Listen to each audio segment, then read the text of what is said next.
2017년 1월의 어느 새벽 경기 안산의 반월육교 인근 사람이 차에 치였다는 신고 전화가 들어옵니다. 2분 만에 구조대가 출동하는데요.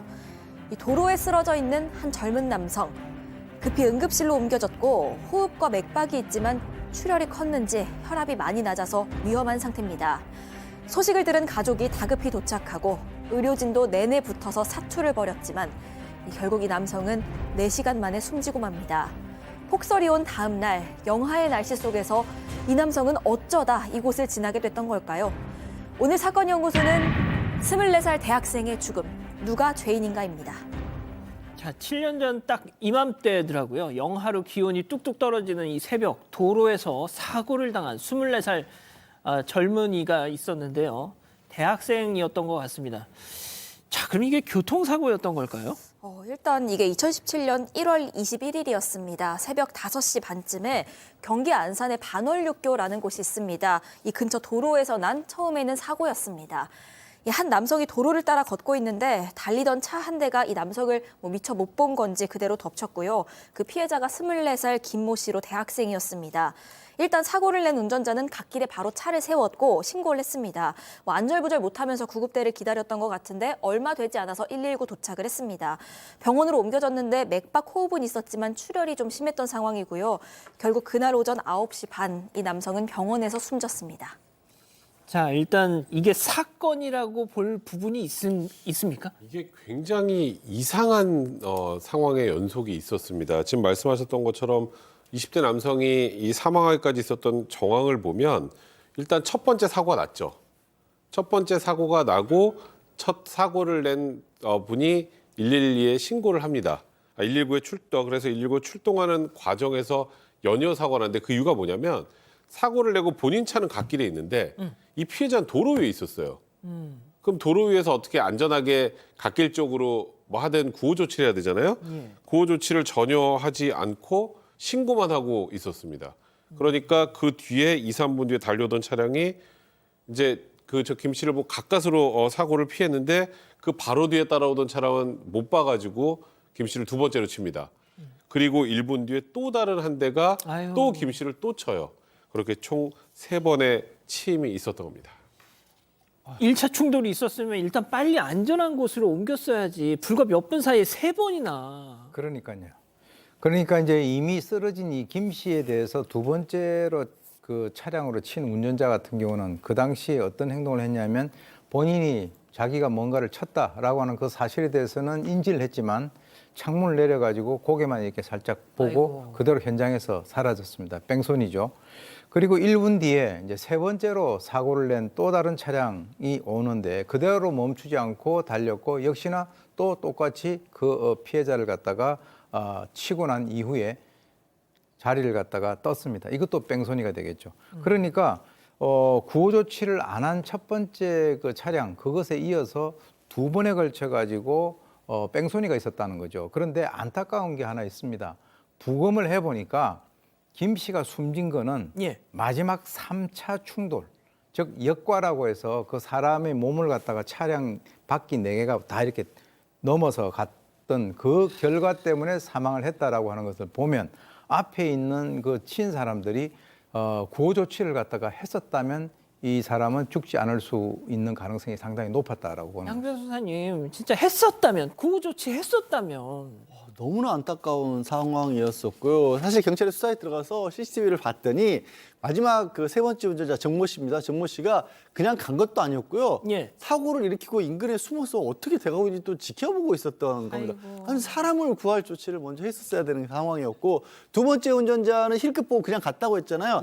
이튿날 바로 잠적을 했습니다. 그래서 세 번째 충돌을 일으켰던 정 씨 같은 경우에는 다음 날 경찰에 자수를 했습니다. 그리고 나머지 두 번째 같은 경우는 잠적을 했지만 경찰이 뭐 저기 CCTV 한 2만 대 가량 차량을 다 봐서 이틀 만에 결국 문제가 됐던 4명을 다 검거를 했습니다. 특정해서. 그러니까 이게 숨는다고 뭐 감출 수 있는 게 아니잖아요.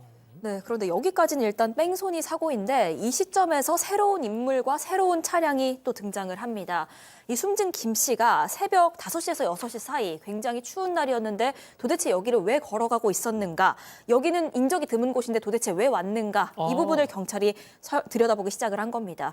그런데 CCTV를 살펴보다 보니까 김 씨가 어딘가에서 출발을 했을 텐데 그 출발지에서 여기까지 쭉 걸어왔던 게 아니라요. 원래는 택시를 탔습니다. 이 택시를 타고 오다가 이 육교 근처에서 갑자기 내리게 된 거란 사실이 확인이 됩니다. 그런데 이 주변은 뭐 김 씨 집 근처도 아니고요. 가려던 어떤 목적지도 아니었습니다. 왜 택시에서 내렸어? 그러니까 무슨 이유에선지 택시기사가 도로변에 차를 세우고 나더니 뒷좌석에 탄 김 씨의 멱살을 잡고 거칠게 밖으로 끌어낸 겁니다.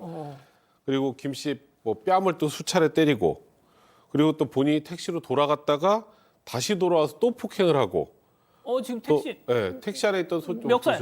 나오죠. 예. 그리고 택시 안에 있던 김 씨 소지품 또 밖으로 다 집어던지기까지 합니다. 그런데 또 어쨌건 김 씨는 다시 택시를 타려고 하는데 또 다시 멱살을 잡아서 또 끌어내고 결국 길가에 버려둔 채 이 택시 기사는 혼자 차를 몰고 떠나버렸습니다. 근데 더 큰 문제는 예. 이 기사가 이 피해자 김 씨의 휴대전화를 버려버렸어요. 근처에 던져버렸기 때문에 이분은 지금 본인이 경찰에 신고를 하든 네. 아니면 지인한테 연락해서 그렇죠, 지금 상황을 알리든 이걸 전혀 하지 못했던 거예요. 그러니까 결국 저 김 씨는 택시기사 옷자락 붙들고 늘어지는 것 외에는 저항도 지금 보시는 것처럼 전혀 못하는 상황이었는데 당시 저 김 씨가 만취 상태였기 때문입니다. 아니 택시 안에서 도대체 무슨 일이 있었길래 그 기사가 손님을 저렇게 막 패대기를 칩니까? 저게 이제 그 실제 이 김 씨를 폭행을 하고 난 이후에 버리고 간 그 택시 기사는 43살의 이모 씨였습니다. 그런데 뭐라고 얘기했냐면 만취한 손님이 택시 안에서 소란을 피고 택시비가 없다고 해서 화가 나서 폭행을 했다 이렇게 진술을 했는데요. 실제로 그 정차 전까지는 이 승객 김 씨가 폭행이나 폭언 같은 것은 있지 않았다라고 합니다. 그러니까 어떤 게 있었냐면 갑자기 여기 내려달라고 하든가 어디로 가달라면서 휴대전화를 이렇게 보여주는데 휴대전화에 아무것도 없는 그런 상황이 이어졌던 거죠. 그러니까 이제 저런 식으로 어떤 폭행을 당하고 길가에 혼자 있으면서 휴대전화도 없는 상황이니까 이 도로변에 혼자 남은 이 김 씨가 방향 감각을 잃었겠죠. 그리고 이제 지나가는 차들을 불러 세워보려고 손짓을 했는데 사실 저런 상황에서 태워주는 운전자가 있을 리가 없죠. 예. 그러다가 도로를 헤매다가 결국 차량에 치인 겁니다. 이렇게까지 양 변호사님. 그러니까 도대체 어떤 일이 있었는지 알 수가 없는 건데 좀 이 일 둘러싸고 여러 가지 풀리지 않은 그 의문이 처음에 그 택시 기사 왜 저런 폭행했는지 택시 안에 블랙박스가 있잖아요. 예. 그걸 보면 확인할 수가 있을 텐데 그렇죠. 이상하게 기록에 삭제되고 내용이 남아 있는 게 없었던 하하. 겁니다. 근데 이 택시 기사 같은 경우에는 그거 다음 그 교대 운전자가 삭제했다, 포맷했다라고 했는데 동료 기사들은 그렇게 안 한다라는 거예요. 그러니까 혹시 택시 기사가 고의로 삭제한 거 아니냐라는 의혹이 제기가 됐었고 그리고 내려준 장소도요. 화면 잠깐씩 보셔서 아시겠지만 제 편도 4차선 도로고 인도도 없는 데예요. 뭐 차들 막 80km, 100km 달린다니까 사람 내려줄 만한 데가 아닌데 또 택시 기사는 아니다. 거기 육교도 있고 버스 정류장도 있다. 그거 뭐 사람 내려줄 수 있다라고 하는데 이 역시도 다른 택시 기사들 말은 전혀 다릅니다. 저기가 평소에 사람을 내려주는 곳이 아니다. 누가 타고 있을 수 있는 데가 아니고 버스 정류장 있다고 하지만 저기 첫차 시간도 안 돼서 그 사람 누가 거기서 택시를 타냐 이렇게 얘기를 하고 있고요. 또 무엇보다 다른 기사분들이 그런 얘기예요. 요금 문제 가지고 실랑이가 있으면 파출소 가거나 경찰에 가지. 그렇죠. 누가 저기 손님을 끌어내려가지고 폭행 안 하느냐. 그래서 이게 석연치 않았던 겁니다. 저 장소군요. 지금 나오는. 좀 전에 도로를 보면요. 차들 엄청 빨리 달려요. 예. 유족들 심정은 참 황망하셨겠어요. 네, 이 김 씨가 또 외아들이었습니다. 그리고 갓 군대에서 나온 상태였거든요. 그러니만큼 하고 싶은 게 굉장히 많았고 또 여러 가지 계획 세우고 있는 것들도 있었습니다. 전역하고 화장품 회사에서 일 배우면서 좀 미래를 계획하고 있던 시기였는데 굉장히 열정적인 성격이었던 것 같습니다. 대학 졸업하는 대로 디자인 회사를 세우고 싶다 이런 꿈을 꾸고 있었다고 합니다. 이날도 그 안산에서 친구들 오랜만에 만나서 좀 술 한잔하면서 이런저런 미래 계획 얘기를 많이 했다고 하고요. 새벽 4시에 이제 귀가하기 위해서 택시 탔다가 이런 참변 당한 겁니다.